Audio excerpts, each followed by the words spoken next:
হাজারো ব্যথা বেদনার পরে ফিরে আসনি তুমি আপন ঘরে, দিনের আলো তুমি ছড়িয়ে দিতে চলে গেলে মদিনায় মক্কা ছেড়ে। হে রাসূল তোমাকে ভুলি আমি কেমন করে, হে রাসূল তোমাকে ভুলি আমি কেমন করে। খেনা খেয়ে দিন প্রচারের কাজে নিজেকে দিয়েছ বিলিয়ে, তায়েফের কাফিরেরা চিনল না সে আলো, দুষ্ট ছেলেদের পিছু দিল লেলিয়ে। পাথরের আঘাতে ক্ষত বিক্ষত হয়ে সারা শরীর থেকে রক্ত ঝরে। হে রাসূল তোমাকে ভুলি আমি কেমন করে। সবাই একটু মহব্বত নিয়ে বলি, হে রাসূল তোমাকে ভুলি আমি কেমন করে। হেরার গুহায় তোমারি ধ্যান, আসমান থেকে নামে আল কুরআন। হেরার গুহায় তোমারি ধ্যান, আসমান থেকে নামে আল কুরআন। ভাঙলো সবার ভুল তোমারি তরে, আসলো কালেমার ছায়া তলে। খালিদ ওমর আলী আবু বকর ইসলামী ঝান্ডা নিল যে তুলে।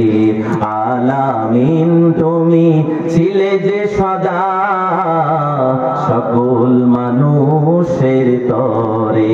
হে রাসূল তোমাকে ভুলি আমি কেমন করে। হাজারো ব্যথা বেদনার পরে ফিরে আসনি তুমি আপন ঘরে, দিনের আলো তুমি ছড়িয়ে দিতে চলে গেলে মদিনায় মক্কা ছেড়ে।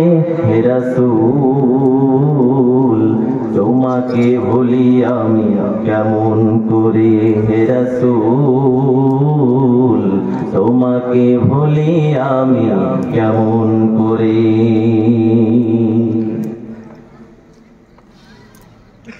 নরসিংহপুর ইংলিশ আত-তাওহীদ আস-সালাফিয়া নুরানি হাফিজিয়া কওমি মাদ্রাসার উন্নতিকল্পে আয়োজিত 2 দিন ব্যাপী বিরাট ইসলামী জালসার আজকে প্রথম রজনী। আজকে সভার সম্মানিত সভাপতি একটু আগে তো শুনলাম উনি অসুস্থ, এখানে আসতে পারে নাই। আমরা তার জন্য আল্লাহ পাকের দরবারে দোয়া করছি, আল্লাহ সুবহানাহু ওয়া তাআলা তাকে যেন শিফায়ে কামিলা দান করেন, আগামী কাল যেন তিনি আসতে পারেন। সকলে বলি আল্লাহুম্মা আমিন।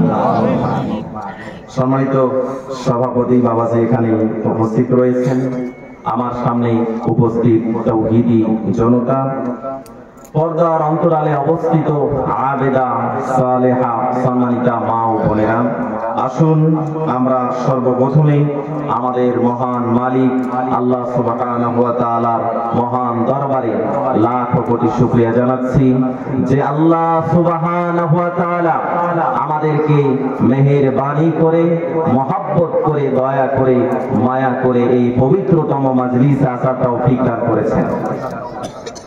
যে আল্লাহ সুবহানাহু ওয়া তাআলা বিশাল ওই আকাশের মালিক, বিস্তীর্ণময় জমিনের মালিক, কুল কায়নাতের মালিক, হায়াত মউতের মালিক, গভীর সমুদ্রের ভিতরে শৈবালের সাথে লাগানো ছোট্ট একটা পোকাও যদি ওখান থেকে আল্লাহ বলে ডাক দেয়, আর সে আজিম থেকে আল্লাহ সুবহানাহু ওয়া তাআলা তার ডাকে সাড়া দিয়ে তার জীবনটারে ধন্য বানিয়ে দেন।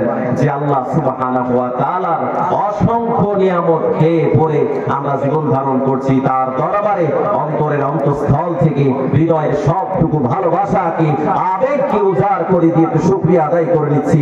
সকলেই বলছি আলহামদুলিল্লাহ। দুরূদ ও তাসলিমা বর্ষিত হোক বিশ্ব মানবতার মুক্তির দূত জনাবে মুহাম্মদুর রাসূলুল্লাহ সাল্লাল্লাহু আলাইহি ওয়াসাল্লাম, যেই নবী ছিলেন মানবতার নবী, কল্যাণের নবী। তিনি যখনও মদিনার প্রেসিডেন্ট, তখনও তিনি বিলাসিতায় জীবন যাপন করেন নাই। সাহাবায়ে কেরাম রাদিয়াল্লাহু তাআলা আনহু আজমাইন যখন নবীজির ঘরে যেতেন, দেখতেন আল্লাহর নবী সাল্লাল্লাহু আলাইহি সাল্লাম দড়ি দিয়ে বিছানো একটা খাটলায় শুয়ে আছে। খেজুর পাতা দড়ি দিয়ে বিছানো খাটলায় আল্লাহর নবী শুয়ে আছে। ঘরে কোনো মাল নাই, আসবাবপত্র কোনো কিছুই নাই। সাহাবায়ে কেরামদের দেখে নবীজি উঠে বসতেন। সাহাবারা দেখতেন আল্লাহ নবীর পিঠে দড়ি দাগ পড়ে গেছে। সাহাবীরা বলতেন, ইয়া রাসূলুল্লাহ, ইয়া হাবিবাল্লাহ, আমরা সহ্য করতে পারছি না ইয়া রাসূলুল্লাহ, আপনি মদিনার প্রেসিডেন্ট, অথচ আপনার পিঠে দড়ির দাগ পড়ে গেছে। হুজুর, আমাদের অনুমতি দেন, আপনার জন্য একটা তোষক বানাইয়া নিয়ে আসি, আপনার জন্য একটা বালিশ বানাই নিয়ে আসি। আল্লাহ নবী সাহাবীদের বলছেন, সাহাবীরা কাকে কথা বলছেন? আমি নবী বিলাসিতা করবার জন্য আসি নাই, আমি এসেছি বিশ্ব মানবতার মুক্তির জন্য। আমরা এখানে বিলাসিতা করব, লাহুমুদ দুনিয়া ওয়ালানাল আখিরাত। শোনো, কাফের বেঈমানেরা এই দুনিয়াতে বিলাসী জীবন যাপন করবে, কিন্তু আমরা মুমিন যারা বিলাসিতা জীবন যাপন করব না, এখানে কষ্ট করব, মরার পরে আমাদের বিলাসিতা শুরু হয়ে যাবে। সুবহানাল্লাহ। যেই নবীর কাছ থেকে আমরা মানবতা শিখেছি, সেই নবীর প্রতি দুরূদ পড়ে নিচ্ছি। আমরা সকলেই মহব্বতের স্বরে বলছি সাল্লাল্লাহু আলাইহি ওয়াসাল্লাম, আল্লাহুম্মা সাল্লি আলাইহি, আল্লাহুম্মা বারিক আলাইহি।